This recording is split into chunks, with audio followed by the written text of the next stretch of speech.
Première étape, ouvrir votre photo dans Camera Raw. Deux solutions. Clic droit, ouvrir avec sur le fichier de votre photo, ouvrir avec Photoshop.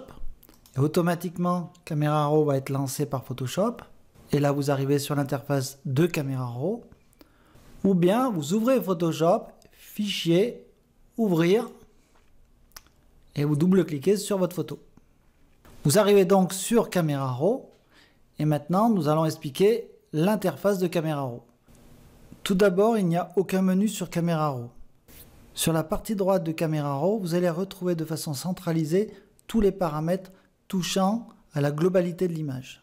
Tous les paramètres sont classés par ordre chronologique d'utilisation et répartis sur des onglets qui aussi respectent l'ordre chronologique du post-traitement. Certes, il y a beaucoup de paramètres, mais cette formation va vous permettre d'y voir rapidement plus clair. Sur la partie en haut à gauche, vous allez retrouver la barre des outils de Camera Raw permettant de faire des retouches ponctuelles sur l'image. Sur la partie latérale gauche, depuis la version 11.2, vous allez trouver la vignette de l'image. Sur la partie en bas à gauche, vous allez trouver la touche Enregistrer l'image sous qui permettra de sortir vos travaux sur des formats JPEG, TIFF, PSD. Ici en bas au milieu, vous allez trouver les paramétrages simples de Camera Raw. Sur votre droite, vous avez la touche Ouvrir une image qui permet de basculer sur Photoshop, la touche Annuler qui permet de sortir et d'annuler tous vos travaux, et la touche Terminer qui permet de sortir en conservant tous vos travaux. Pour synthèse de ce que nous avons vu, donc à droite les paramètres de l'image, en haut à gauche la barre d'outils, en bas à gauche pour enregistrer les images, les exporter, en bas au milieu, tous les paramètres de Camera Raw.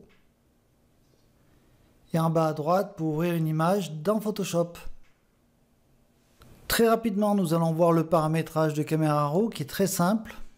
Les paramètres essentiels se trouvent dans cette zone. Tout d'abord, l'espace de travail, sRGB en standard. Sinon, vous choisissez le profil que vous souhaitez dans le menu déroulant.